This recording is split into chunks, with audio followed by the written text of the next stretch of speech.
Yes, big up, people. I hope you're doing well. Make sure you do me a favor if you're here nice and early. Make sure you hit the like button and make sure you subscribe to the channel. We are literally so close to 35K. We could even get it right now. If all of you hit subscribe that are new to this channel, we will hit 35K whilst we're live. If not, we'll get it tonight because I am back at 10 p.m. this evening for the Arsenal Roundabout, and I've got some new guests and some panels for that, which, trust me, if you're an Arsenal fan, you really don't want to miss tonight at 10 p.m. Trust me, it's going to be unbelievable. So make sure you hit like and subscribe. We're really close now. I wanted to say we're close to the big 4-0 because that is, of course, the next proper target. The next mini target to that, of course, is the big 35K or the big 3-5, as you call it. And we're really not far at all, to be fair. In fact, let me see how many we are away. We're 25 subscribers away from 35K. Just 25. Just 25 people to hit subscribe, and we can hit it live together as a community and celebrate it. So hopefully we hit 35K today at some point.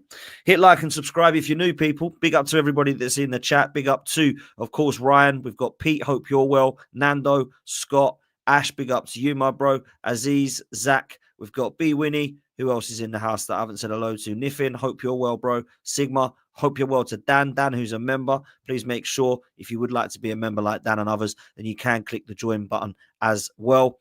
And we've got Vinny and so many more of you that are going to be watching on Catch Up who are not live in the chat. So please make sure you do me a favor, hit like and subscribe, and big up to every single one of you.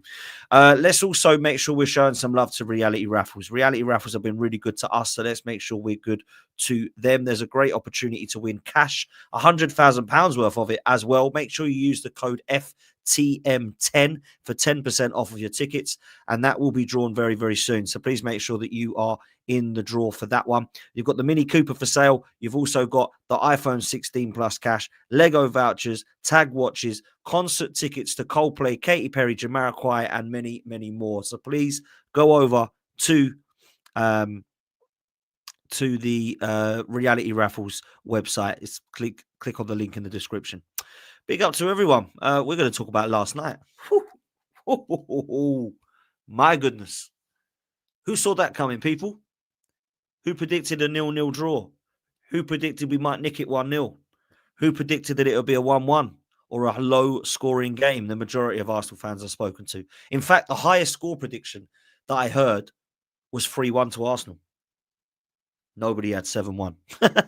Nobody had 7-1. I heard people predicting PSV could win, Arsenal could draw, Arsenal could nick it, but I never saw an absolute hammering, and that's exactly what we got last night. And for those that haven't checked out my fan cam instant match reaction, please make sure you do that both on this channel and on AFTV. Because I always think it's easier when it's like raw and the emotion. When you actually sleep on it, I look at it and I think, wow, this could have been 10. PSV were poor, right? Let's just say it how it is. They were poor, really poor. But Arsenal were good.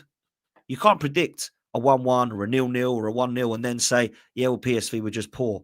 Well, you still predicted 1-1 or 0-0. So you can't then go with 7-1, yeah, PSV were poor. Why didn't you predict 4-0 then?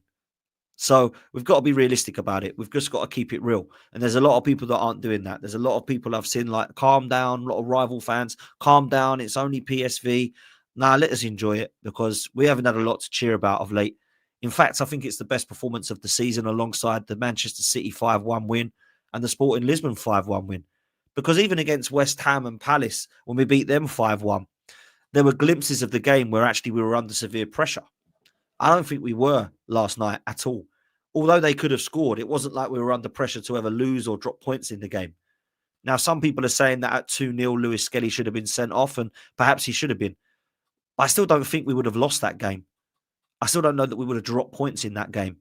They had chances. They hit the bar. They went wide with one. They had the penalty they scored. Raya made a couple of good saves. But let's look at our chances. Declan Rice, brilliant save to hit it round. Declan Rice actually scored in the end as well. A couple of headers, a couple of other opportunities. We had a penalty that should have been given by a lot of Arsenal fans. So, yeah, I feel like it was a convincing, comfortable victory. And one that I'm a massive fan of in the Champions League at any stage. Now we're going to the second leg and we can relax. We can literally sit back, put our feet up, knowing that we're going to be through. There's no way we're losing 6-0, right? If you lose that, the manager and the team should just all leave. That's how bad it would be. So for me, when you look at what PSV have done in this competition, their form has definitely dipped in the last few games, and we have played them at a very good time. But don't take anything away from what Arsenal did last night, because we found a way. And if I'm honest with you, a lot of people don't think I do this enough. So let me make it clear when I do it. I need to praise the manager, because the players are the same players that failed to score against both Forest and West Ham and failed to create or take many chances in those games. This is the same team that struggled to score in the game against Leicester until we flung on Marino. So when we started with this team again, I had question marks because I felt like we needed to do something different. And I said to Turkish in the studio, if it ain't going to be personnel or formation change, we need to do something different with this current crop of players that we haven't done before. And I just think he went for it. I think he allowed them to be progressive. He allowed them to be fearless. He allowed them to express. He allowed them to be attack-minded. I've not seen Odegaard with that much freedom and space for a while. I've not seen the likes of Declan Rice play that well in that 8 for so long. Marino deserves credit. When Calafiori come on, deserves credit. Even Zinchenko, even these guys that have come on of late that you think, what are they coming on for? They all played well other than Sterling, who I think looks a bit lost and dusted as a footballer right now. So other than him, when was the last time you saw Trossard play that well? He was brilliant. Absolutely brilliant. Spinning on the ball, turning on the ball, using both feet, technically gifted, putting in deliveries, 1-2s, brilliant dinks over the goalkeeper. Then you look at how Odegaard brought himself into the game after not a poor start, but not the best of starts. Second half, I thought he was electric. Obviously got on the score sheet with a couple of goals. When you shoot Odegaard, look what happens. Yeah, look what happens. So I've got to say, I was really impressed. Really, really impressed, man. And it's been a comfortable victory. And I don't think it's been convincing for quite some time. I've seen Nottingham Forest, we were convincing. West Ham and Palace away, we were convincing. Sporting Lisbon away, we were convincing. Man City at home, we were convincing. And this game. So there's been 5 or 6 games so far this season we can look at, which ain't many, people. Considering we're in March, that ain't many. To pick 5 games from the 30 that we've played already. That ain't many. So we haven't had the best of starts of the season. We are still in the Champions League. We're in now the quarterfinals of the Champions League. We are now quite comfortably in that next round. And that means that we've equaled what we did last season. So we're back into the quarterfinals, which is where we were last season. We faced Bayern Munich last season. It is going to be one of the Madrids that we're going to face. And a lot of people are debating which Madrid do you want.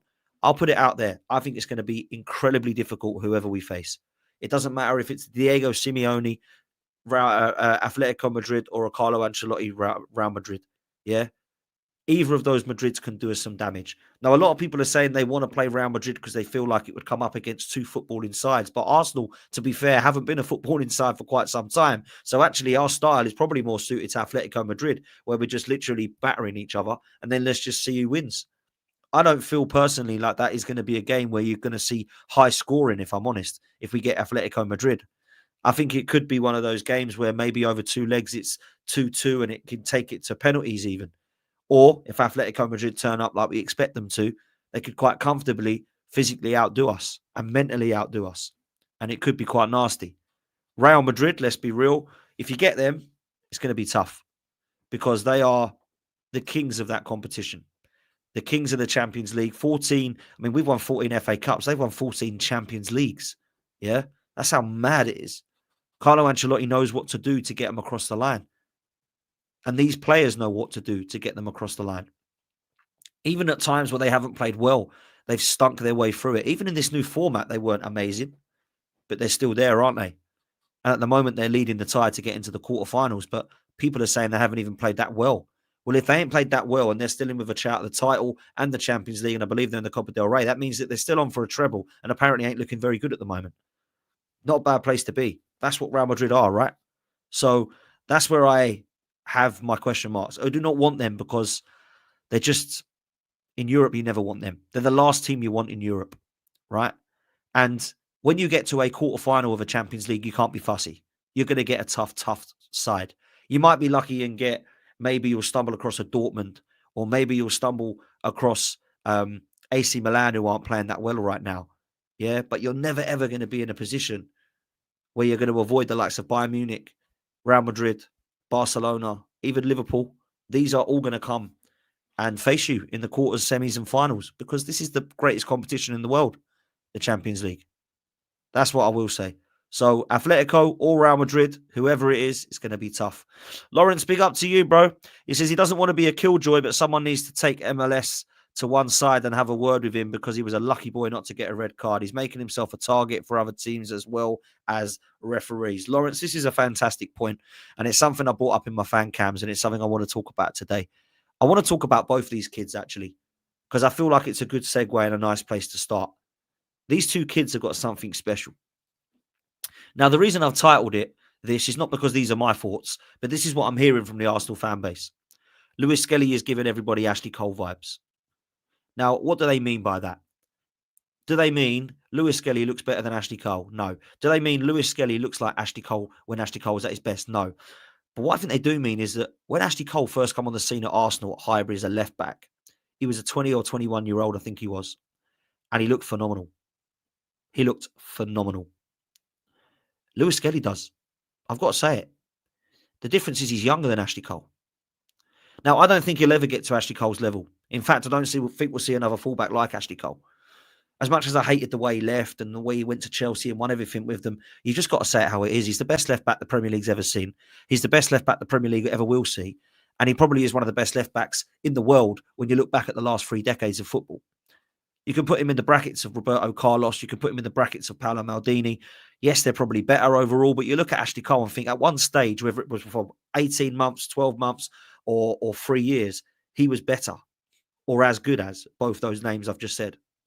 That's the biggest compliment I can give Ashley Cole. Won everything in the game, unbelievable mentality, an elite footballer.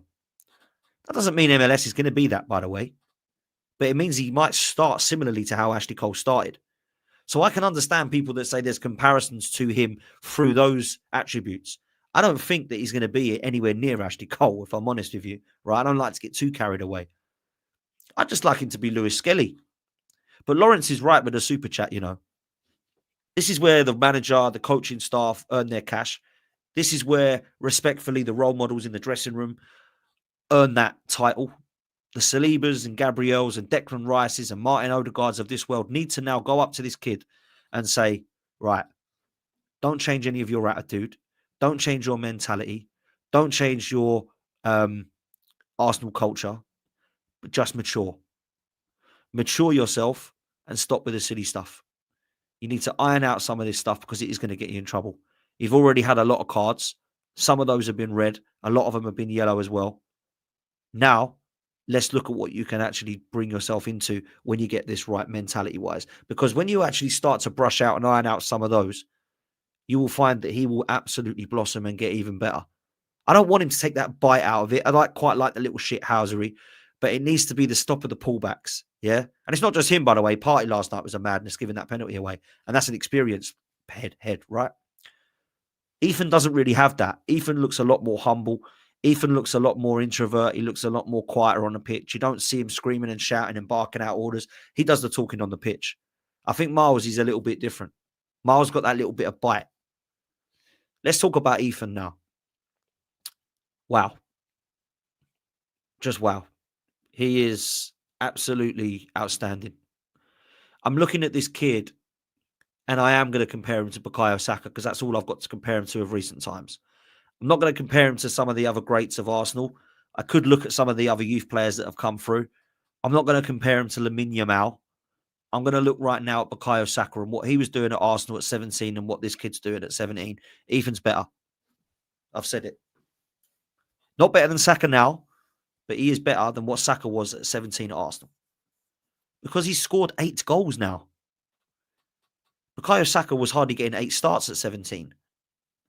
This lad has been phenomenal, and sometimes it's about timing because he's had the opportunity with Odegaard and Saka both getting injured in the same season to start, to bring on and to use him into games starting or coming off from the bench. But we're not playing in the Carabao Cup here. We're not playing against Bolton and Preston anymore. We're not playing even against the Gironas of this world. Ethan's now playing in the last 16 of the Champions League alongside Miles Lewis-Skelly, and they're assisting and giving goals to each other. which, by the way, combination-wise, is the youngest in Champions League history from our Hell End boys. That's when you can sit there as an Arsenal fan and be proud. Whether you're a fan of what's going on behind the scenes, whether you're a fan of what's happening at board or ownership level, or whether you're a fan of the manager or some of these players or not, you can't deny the fact that Arsenal Football Club have produced two talents that have combined to score a goal, which will combination of the youngest scoring goal from assist and goal in new Champions League history. That, for me, is outstanding. And we should celebrate that.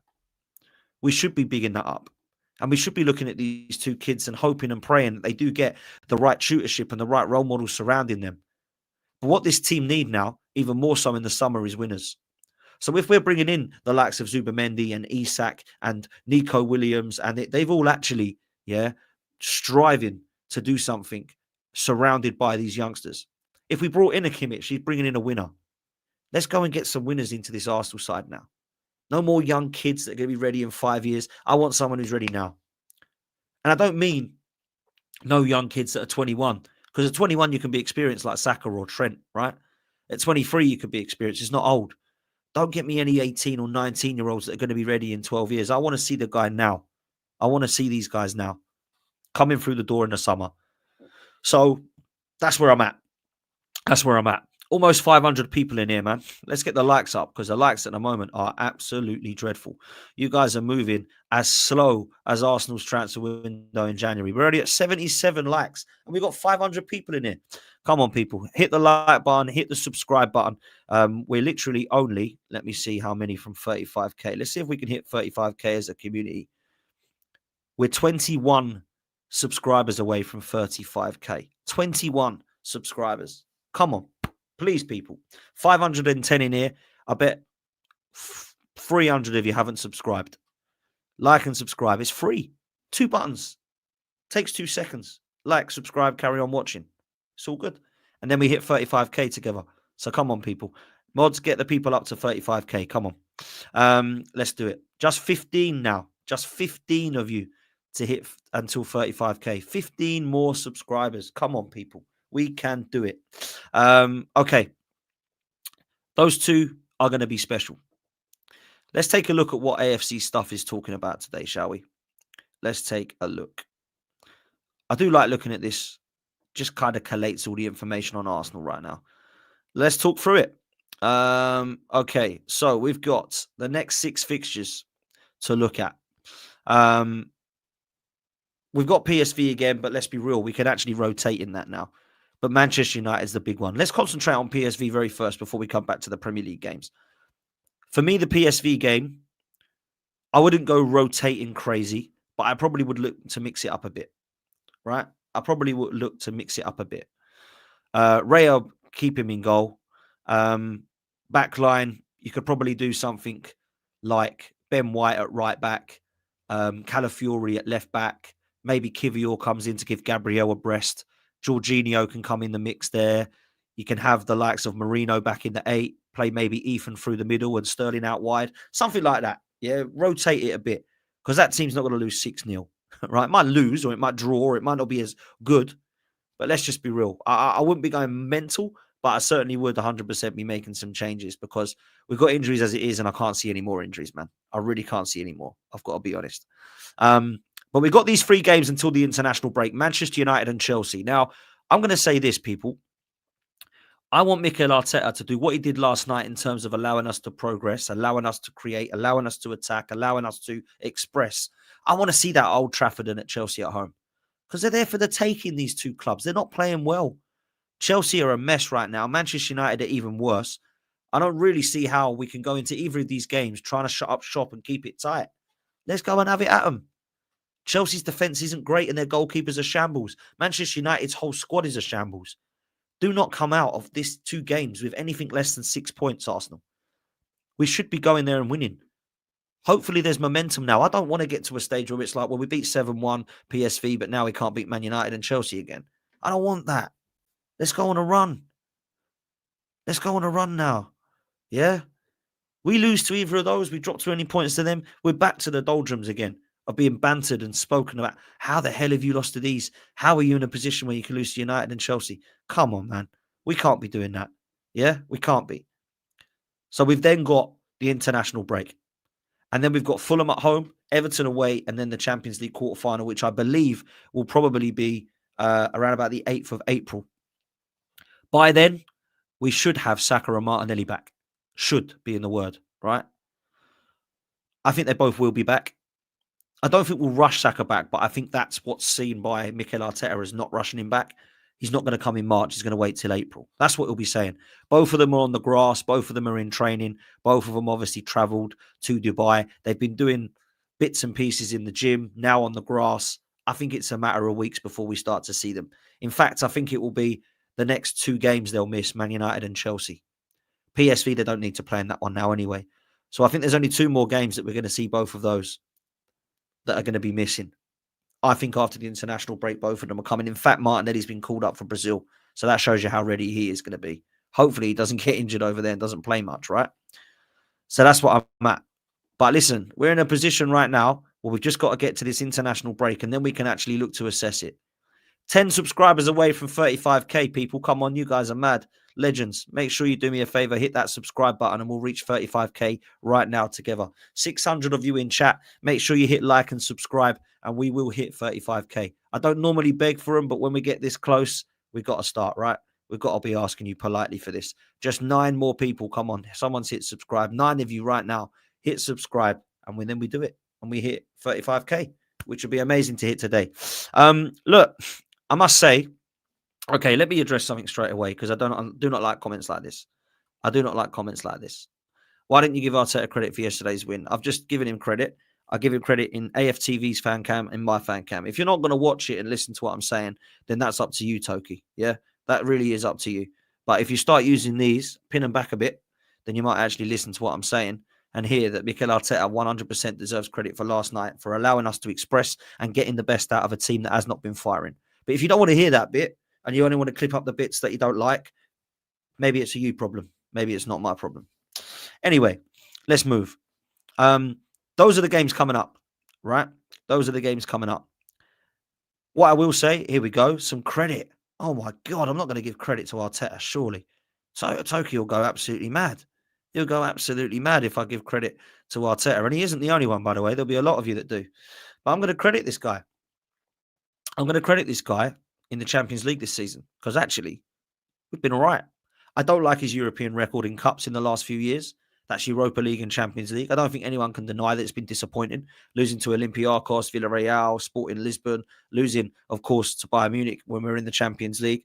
I think now we have to start giving him some credit. Arsenal have won 5 consecutive Champions League games for the first time since 2005 and 2006. This is a season in which they reached the final of the competition. So since we last got to the final, that's the last time we put these amount of wins together. So fair play. That's from William Hill. They said, how do you view Arsenal's Champions League hope schooners? Now, let me ask you as the chat. Let me do a poll. Let me do a poll right now. Okay? I'm going to read out what this poll says as I write it.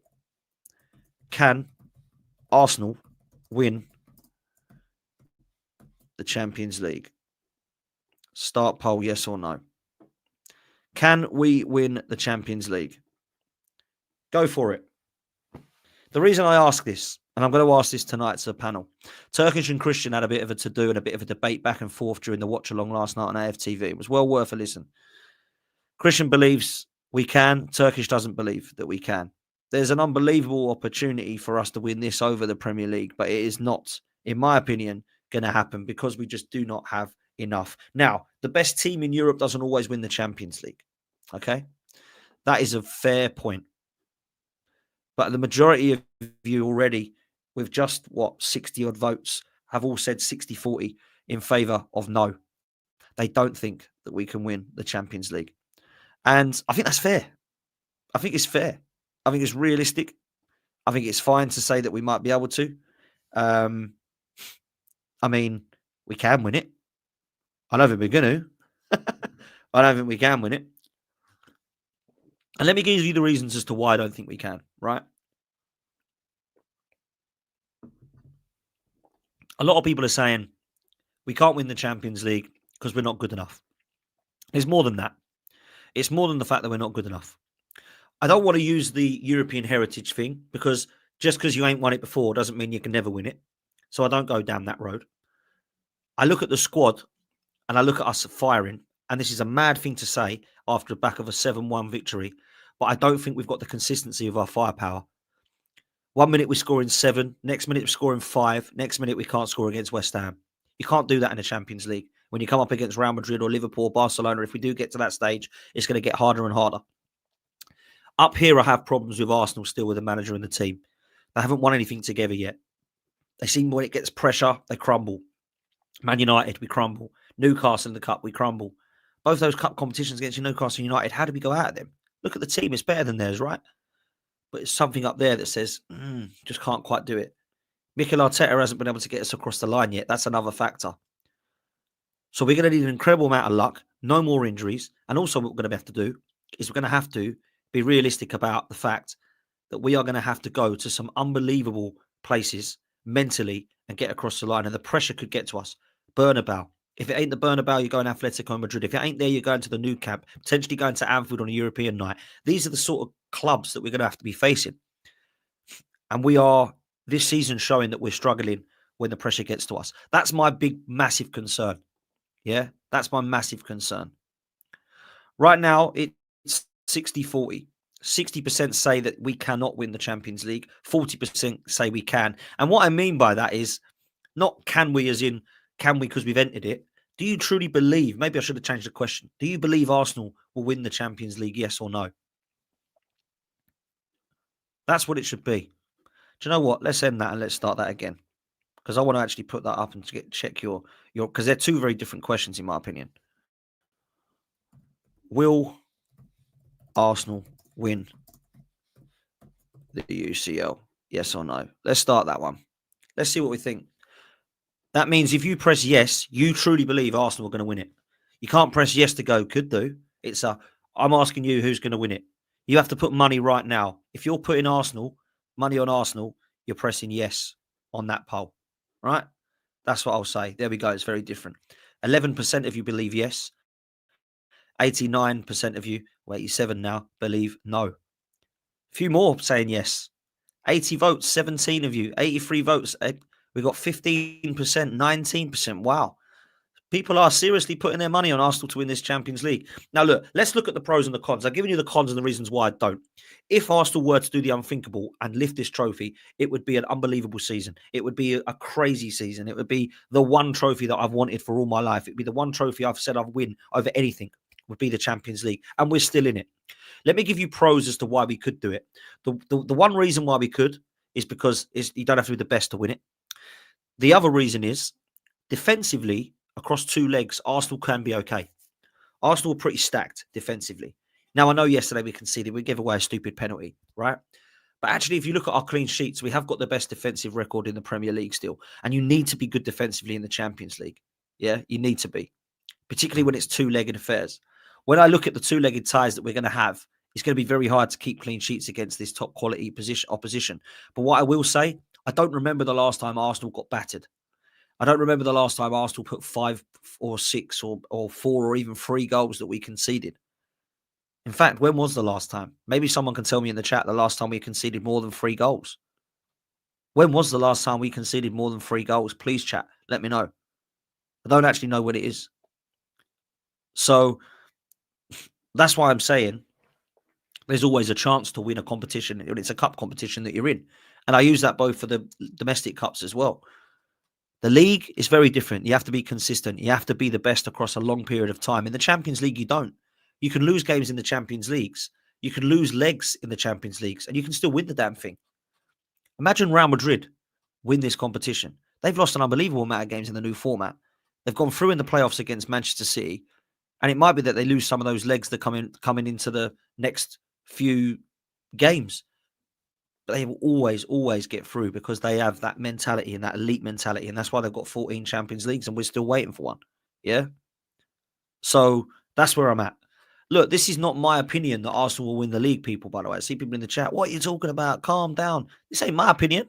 I'm asking you. If you don't think we're going to win it, hit no. If you think we're going to win it, hit yes.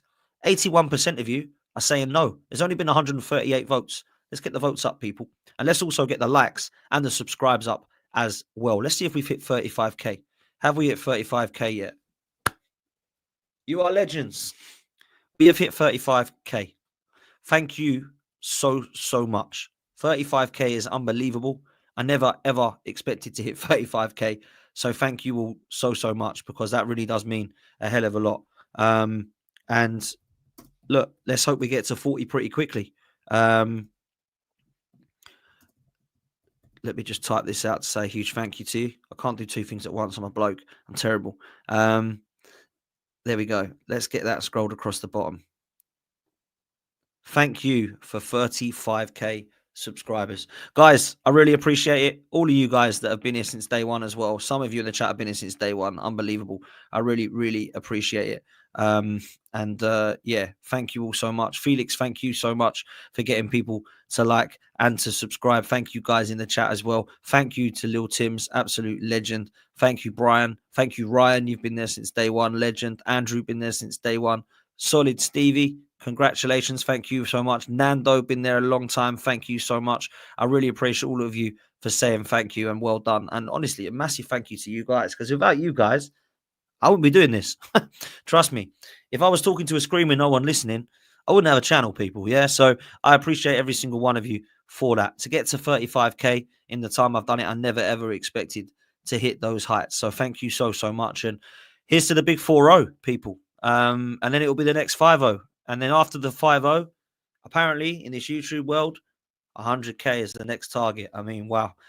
To imagine me sitting on 100k one day, nah, I'm not sure it will happen, but I'm more than happy with 35. Thank you so much. I really appreciate that. And every single one of you guys, I really do mean that. Thank you so much. You've been fantastic, all of you.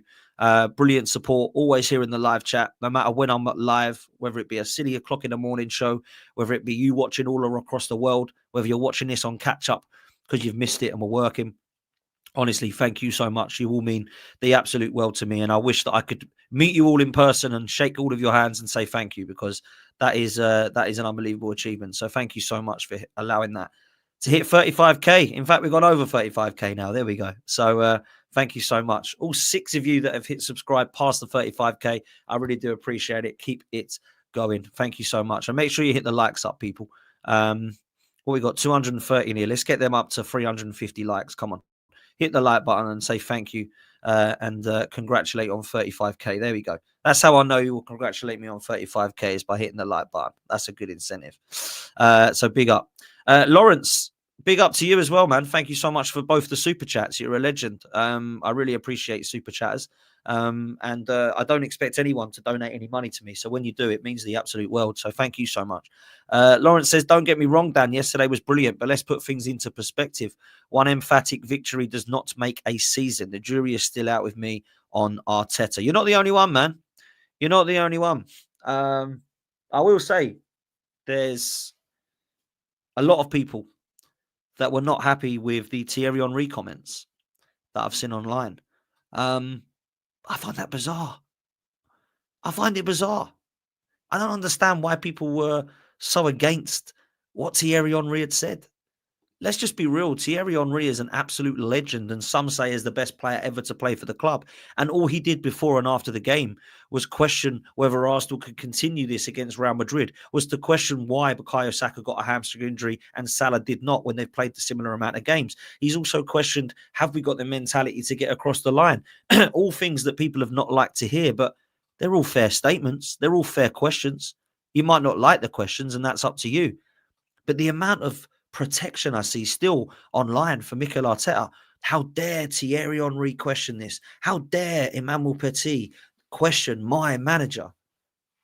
Well, maybe it's because these two are legends of the club that won silverware under a manager of the ilk of Arsene Wenger. Maybe, just maybe, that's why they're questioning it and keeping the standards as high as that. Why are we getting this absolute craziness? I've seen it online. It's absolutely mad. It's absolutely mad. I can't understand why there's people that are absolutely, oh, Arsenal did well. Yeah, I know. Best manager you've ever seen since sliced bread. Going to win the Champions League, be the best team in the world, dominate football for the next 5 years. Oh, hang on a minute. We just beat PSV 7-1. Oh, that's out of order. Arteta's the man. Why can't you see this? Hang on a minute. Thierry Henry's questioning whether we can get across the line, and everyone's now saying he's out of order.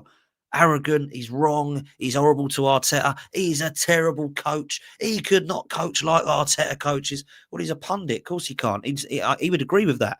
That's not what he's saying here. He's questioning whether Arteta can get Arsenal across the line in a nutshell. We still don't know that, right? So why are people getting so I don't get it, man. I find it very bizarre, very, very worrying how protective you can get. It really is mad. It really is mad. I don't get it. I just don't get it. And those that are saying that Arteta is awful and bad and all that sort of stuff, he's not awful and bad. He's proven that. He's got us into a title race and into the quarterfinals of the Champions League 2 years running. Can he get us across the line and win something? That's a fair question. And that's all he was doing. Mad. Mad. If I'm honest with you. Mad. So that's where I'm at, man. That's where I'm at. And look, Bejanguna is saying I encourage it. I encourage difference of opinions. I don't encourage toxicity. I encourage a debate. I don't put a load of people on my channel shouting how amazing Arteta is. And I don't put a load of people on my channel saying how bad Arteta is. I try to keep both of them, which is why I see a Gal, I see Northside, I see Lee Gunner. You've got the likes of Kenny Ken, you've got DJ, you've got myself, you've got Tom, you've got Harry, you've got Lee Judges. All of these people have unbelievable opinions, right? And I love listening to them all, which is what this should be about. But you know one thing we've all got in common? We all want this team to win. We all want the current crop of players to end up like legends on the back of my wall. That's what we want. Now, we have all different ways in way we go about that. Some people believe we should stick with this. Some people believe we can make a change. Some people believe we need new owners. Some people believe we need a new board. Some people believe we need a new team. It's all difference of opinions, and that's what I welcome on this channel. What I don't like is the absolute in-hate of each other and the screaming at each other and saying, you're a scum. Yeah. What is that all about, man? What is that all about? Absolutely crazy. Mum's in the chat from sunny Tenerife. Everyone's missed you. Everyone keeps asking me where the mod mother is. Everybody keeps asking me what's going on. Where is she? She's not been around. It has been weird not seeing your mum, but you are here now. Enjoy your holiday with Dad. I hope you have a great time away in Tenerife. And you're lucky. It is quite sunny here today. But you are very, very lucky to be out sitting in the sunshine. So, yeah. And we just hit 35K. So, unbelievable. And thank you all so much again for that, which is incredible. So, thank you, guys. Let's continue, shall we? Because there is obviously more news on the youngsters. Miles Lewis-Skelly. I love this, by the way. Let me show you this. This is brilliant from Miles Lewis-Skelly. Absolutely superb. This is why I love both these kids, man. I absolutely love both these kids. Instagram of Miles Lewis-Skelly. Look at that for a picture. Now, I know someone who's really good friends with someone who's in the coaching system at Arsenal through the youth setup. And he was crying last night in tears. Or just quickly to end the poll, 77% of you believe Arsenal will not win the Champions League. 23% of you believe that we will. So there we go. Yeah, he was in tears because these two basically linked up, got the historic youngest combination of a goal in the Champions League, and he welled up. And apparently his exact words were, they used to do that so much in the youth system and in the unders, and now they're doing it in the Champions League. These two kids, man, unbelievable. They won't be wearing the number 53 and the 49 for much longer, trust me. I believe Lewis-Skelly will be the new number 3, and I think Nwaneri will be given a shirt number that might even have the number 10 on it. Let's see. Or they might want to keep them numbers. Some people are a bit sentimental about numbers. And the 49, to be fair, at Arsenal is quite a good number to have. The song 49 Lewis-Skelly actually could be a thing, and that's why he might actually keep their the number. But, you know, they might keep their numbers. Who cares? Does anyone care about numbers? Like, really? Like, I care about iconic numbers. Like, I was always a little bit OCD with it. I always used to like to be a number 7 or 11. They were my kind of numbers. Number 10. Those are my sort of numbers. I wasn't too bothered about the lower numbers because of my position that I played. I was across the midfield or just off the striker. So I was a number 10 or I was a number 8, or I'd be happy to take number 7 or 11. I'd happily take those numbers, but I didn't really want a number 4 or a number 2 or a number 5 or a number 6 or 3. I never wanted them. So how does it work with these kids, do you think?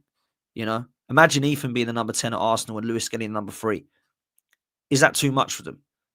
Are we putting ourselves through another Eddie situation and Smith Rowe? Should they have been given the number 10 and 14?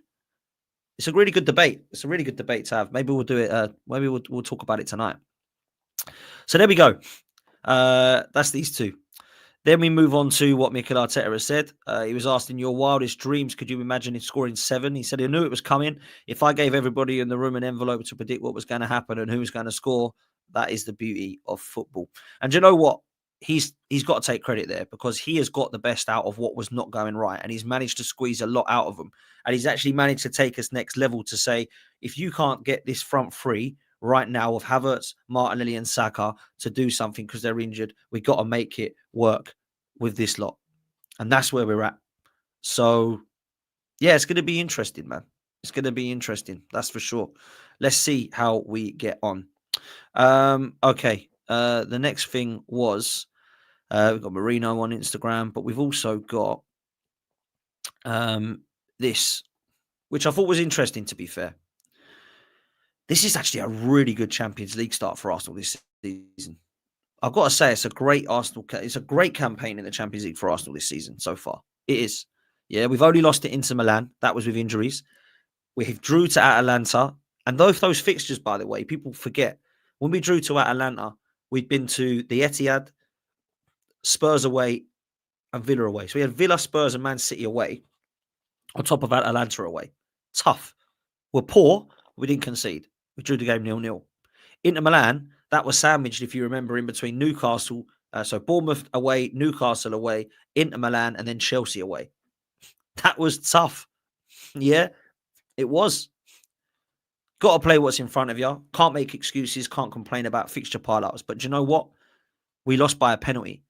And we should have had a penalty in that game, because Marino got punched in the head by the goalkeeper.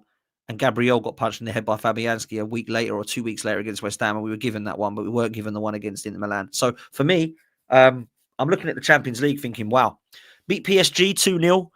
They, in the last 4 games, have scored 40 goals, by the way. No, have I got that wrong? They've scored 40 goals in the last... How many games is it? Sure, they've scored 40 goals in the last...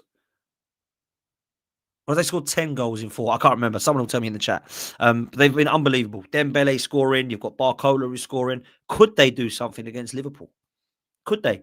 They've actually got a really good midfield of Vitinha, João Neves, and Fabian Ruiz. Really good midfield. Maybe they can do something. Yeah, maybe they can. But you look at what's happening. We're at 40 goals in 4 games. There we go. Is that right? 40 goals in 4 games? No, it's not. 14 goals. 14 sounds about right. Yeah, 14 sounds about right.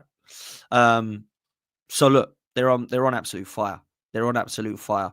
And maybe they can do something against Liverpool. Who knows? Who knows what they can do? Who knows what they can do? But the Champions League record's been good, man. PSG, we beat them. And let's be real, we actually beat them comfortably at the Emirates, right? Shakhtar Donetsk, we got past them. Obviously, that was a bit of a stinker, if I'm honest. But the Sporting Lisbon game was one of the best we've had of the season. 3-0 against Monaco, which I really liked because we brought Havertz on as a sub. Yeah. So that's that. Something I think we should be doing next season, but that's just me. Dynamo Zagreb, we beat them comfortably 3-0. And then obviously we beat Girona. But I will say this. You can only beat what's in front of you. And right now, we've comfortably done that in the majority of those games, other than two games in Italy, Syria. And that's where we need to be looking at next. PSV, by the way, I mean, I never had that coming down as 7-1. Absolutely phenomenal. Crazy stuff. Crazy, crazy stuff. Okay, let's keep going. Next, we are going to be talking about who our appointed referee is for Manchester United on Sunday. We're going to touch on that game very quickly. We've probably got more to talk about in the week about that, so maybe I won't touch on that too much. Anthony Taylor. Brilliant. Paul Tierney on VAR.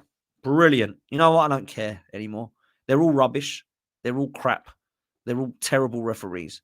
So I really don't care anymore who we get. Just give me any of them because they're all absolute dire, if I'm honest.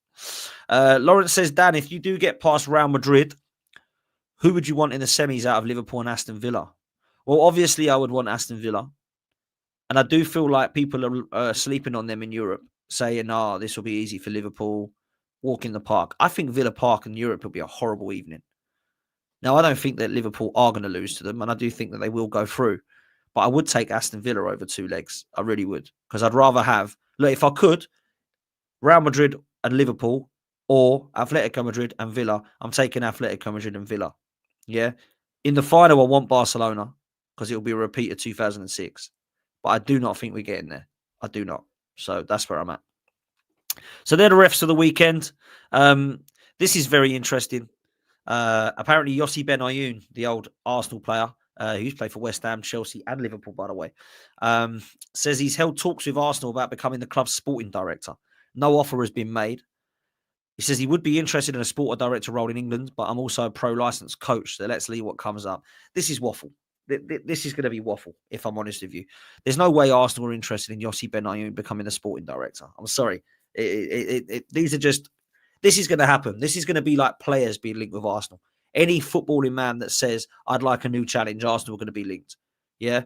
Gilberto Silva could say, I fancy it. Kolo Touré could say, I fancy it. You might go and get some random footballer. Let me just pick one. Babayaro, who wants to get back into football. Stephen Ireland wants to get back into football. Juan Pablo Angel wants to get back into football. Arsenal. Everyone's going to say they're going to Arsenal. It's crazy. So, look, I'm in a position where I don't really take much of this serious. I think Andrea Berta is the absolute dream, and I hope that happens. I really do. If it is Andrea Berta, I'll be happy with that, right? I'll be happy with that. So let's hope it is him. This is very interesting. Where are we? This is very interesting. Because I mentioned earlier about Ethan Nwaneri. I mentioned how he's done more than what Saka has done at 17 when Saka was at 17. Ethan Nwaneri has now scored 8 goals in all competitions for Arsenal this season. He's got 3 in the Premier League. He's got 2 in the Champions League now. And he's got 3 in the Carabao Cup. Now, when I looked at the potential of this kid, when he came on against Brentford at 15, you could see he had something. I watched him against Juventus in a friendly in pre-season during the World Cup in the COVID break. No, it wasn't the COVID break. It was the World Cup. Was that COVID? I'm confused with it now. But the World Cup, where it was the Winter World Cup, me and my dad went to the Emirates to watch him against Juventus, and he come on and absolutely shined at 16. And now you're seeing him at 17, and you're thinking, this kid's a baller. This kid's a baller. 3 goals in the Premier League, as many as Ødegaard already. 2 in the Champions League, I think probably as many or as similar to Ødegaard already. 3 in the Carabao Cup. He is not scoring now against Bolton and against Preston. And what did everybody tell me? Calm down, it's only Bolton. Calm down, it's only Preston. Oh, calm down, he's just scored against Brighton. Oh, calm down, he's just scored goals in the Champions League. Oh, calm down, do you know what? Just accept he's going to be a baller, people. Yeah? Just accept that he's going to be a baller. And people that are comparing him to Saka, I can see why. Because he's come through the youth system. He's in a similar position. Right now, you can compare him to him because you can say, well, what's Saka doing in that position? What's Ethan doing in that position? He's not going to be Bukayo Saka.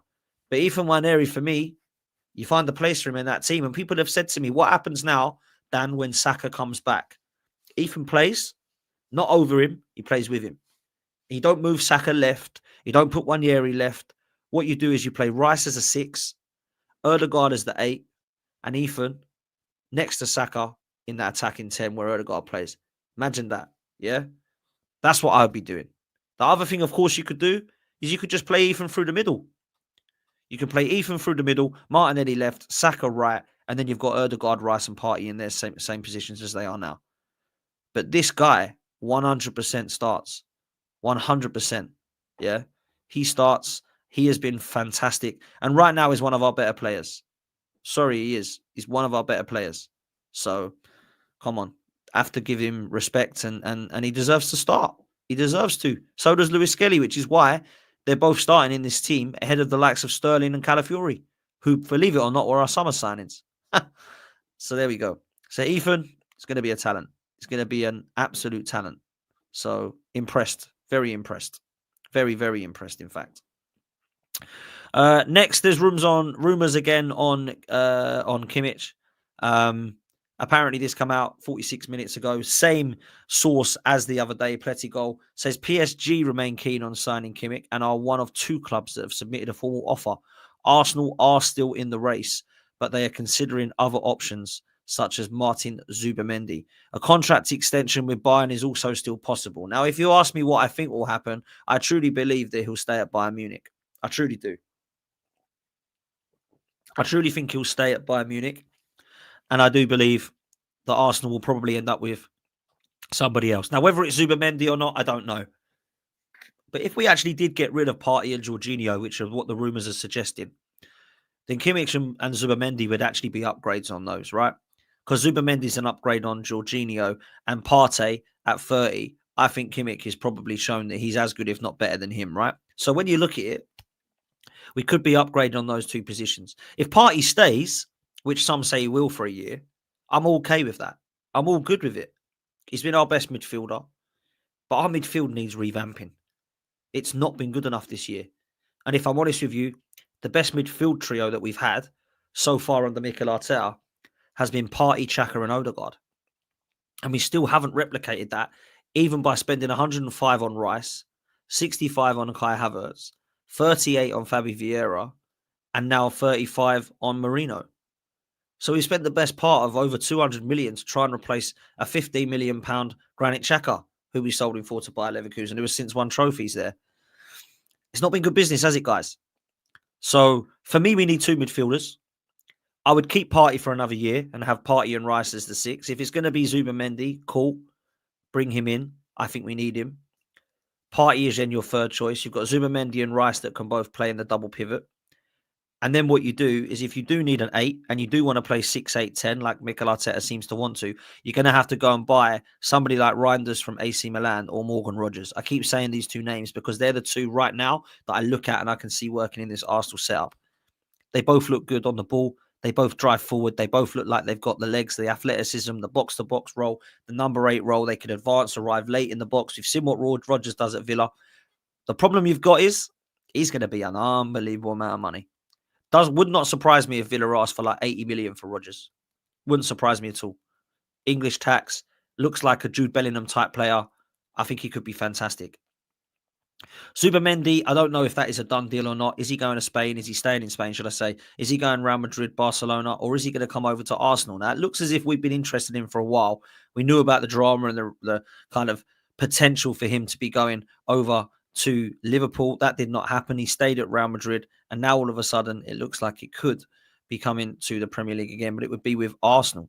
So very interesting there. I'm not sure about the Kimmich rumours. I don't know if that is actually something that can happen. I personally feel like he'll stay at Bayern Munich. I don't know if he is going to be an opportunity for some of these players that we link with to stay in the domestic leagues. For example, does Zubamendi and Nico Williams want to leave Spain? There's a huge question mark over that. Sesko, we've already seen him stay with a contract at Leipzig. Is he really looking for a move to Arsenal? We don't know that. If you want Gyökeres, where does he actually want to go? Because for me, I think he's going Barcelona. If you want me to be honest, I don't think he's going to go Man United. I think he'll go to Barcelona. I think Isak will stay at Newcastle. I think Harry Kane will stay at Bayern Munich. So what striker are we getting? I can tell you. It's going to be Benjamin Sesko. There's a lot of people talking about Benjamin Sesko coming in alongside Jonathan David. Jonathan David would be free from Lille. If you look at his stats, they're not actually that bad over the last few. In fact, let me show you them. I don't want Jonathan David, by the way, but if you're bringing him in as a backup, I don't think it's absolutely horrendous. At the age of 24, he's got potential to get better at this than this as well. So if you look at his stats, let me just bring them up because they're actually quite impressive. Now, I know it's the French league. Let's not get too excited. But I'm not trying to big this player up, by the way. I don't want him at Arsenal. But I will say this. Look at the stats here, all right? So from COVID, he scored 13 goals in his first year, then 15 in his next, 24 in 37, 19 in 34, and 13 goals in 22. And to be fair, he was doing this at a very young age because he's only 25 years old, I think he is, 24, 25. So that means that, you know, from 19 to where he's at now, he's been scoring over 13 goals every single year. In the Champions League, he's got 8 goals for Lille, who are still in the competition at the moment. I think they drew with Dortmund last night. Season before that, he scored 3 in the 8. In the Cups, he scored a few goals as well. Weren't in it very much. They only played a few matches, but he scored in every single match pretty much that he played. Would this be a good free signing? Some people say it would be. Some people say, yeah, go and get him. It would be a good signing. Some are suggesting that it would be a good signing alongside Benjamin Sesko. And in fact, if we was to be keeping Havertz and Jesus, but they're both injured long term, and we was to bring in Jonathan David and Sesko, some people might like that ahead of the likes of Havertz and Jesus, to be fair. And I actually don't think that Havertz and Jesus have a long-term future at Arsenal in the number 9 role. I think Jesus is going to be sold as soon as he is fit. I think that Havertz is probably going to be used more as a versatile player next season. And it would not surprise me, and I hate saying this and I hope I'm wrong, if Havertz drops into that midfield role next season when we do buy Sesko and we use both of them. Would not surprise me. I wouldn't want to see it, but it wouldn't surprise me with this manager because he does seem to like that and be obsessed with dropping Havertz deep all the time. So that's what could happen. The summer is something we're going to be talking about for a long time, and it feels frustrating to talk about it in March. Right now, people are more concerned about what we're going to be doing next season than this season. But let's be real. We have got an unbelievable opportunity to do well in this competition. And let's just see where we get to. We're going to have to think our way through this competition, people. Luckily, we've got ourselves into a position where we can now go into the quarters. A lot of people think that's going to be it. Madrid, we've come up against them. We haven't got the squad. But let me ask you this. Would a Real Madrid or an Atletico Madrid wipe the floor with an Arsenal side with Saka and Martinelli back in this side? Because what you're telling us now is Havertz is the only injury. If Havertz is the only injury, then could we do something? We might be able to, is the answer. We might be able to. I don't think we will. I've got to be realistic. If I had to be optimistic, I would say there's potential. But if we had a team that come up against Real Madrid or Atletico Madrid, Raya, Ben White, Saliba, Gabriel, and Timber, with Partey, Rice, and Odegaard, Saka, Nwaneri, and Martinelli. Is there something that we can do with that 11 against any of those teams that we might get? And I'm not talking about one of the Madrids just. Then it's Liverpool or Villa, and then it's Barcelona or potentially Inter. Do you see that team going far? I don't know. I really don't know. You've got to have optimism, and then like they say in the chat, Jim said you've got to have reality as well. And I don't know where we're at with that. I think we've got a really good, solid foundation. I think everybody's fit. They're stacked at the back. In midfield, I'm still not sure about the balance of it, but everybody likes the midfield of Partey, Rice, and Odegaard. Then we've got Saka back, Martinelli back. We've still got Trossard. We've still got Nwaneri. We've still got, of course, options up top with Marino and other players. So we've got players there, but can we have enough to threaten those teams? That's where I have my huge question marks over and huge concerns over. So I'm not sure is the answer. I don't think so. I don't think we do, but I'm not too sure. I'm not too sure is my answer. So yeah, it's going to be difficult. It is. And if I ask you now, are we going to win the Champions League? I would say no. I think the Premier League's done. We're out of both cups. I would love nothing more for us to win the Champions League. I would love nothing more. If you said to me right at the start of this, which of these do you want to win, Dan? I would have picked the Champions League. It shuts everybody up. It definitely shuts Man City and Chelsea fans up who think they're bigger than us. And what it does is it allows us to have some European heritage and sit with the big boys in Europe. It doesn't mean we never have to do it again. It doesn't mean one and done. I want to go and win it again and again and again. I want to win the Premier League again and again and again. It doesn't look like that is potentially going to happen. So, look, we're in a position right now where just anyone would take a trophy. But that's just a start. We want this to keep going, right? So that's where I'm at. I do think Manchester United is going to be tough. People laugh and say why. They're rubbish. Yes, they're rubbish. But unfortunately, we're in a position where we can't actually get across the line in games in the Premier League at the moment. Now, that's why I keep saying, I hope and I pray that we come up against Manchester United and we give it a good go. I don't want to be sitting there trying to rely on set pieces. It's 0-0 with 80 minutes gone and we're trying to roll the dice to try and get a Marino up top goal or set piece goal.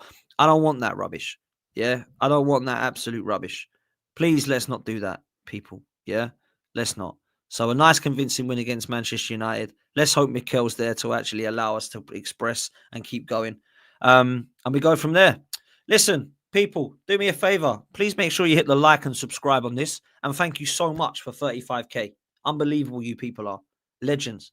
Stay where you are because this is going to redirect you to Judge Mo. And I want to get his opinions. He's talking about Arsenal right now because he is an Inter Milan fan.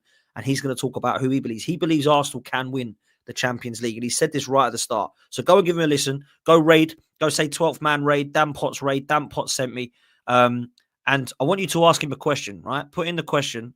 Dan says, who will go further, Arsenal or Inter Milan? That is the question. Who will go further, Arsenal or Inter Milan? Go say hello to Mo, people, Dan Potts Raid, and ask him that question. And we'll see you next time. Take care, people. I'll be back tonight at 10 o'clock with an elite panel for the Arsenal roundabout. Don't miss it.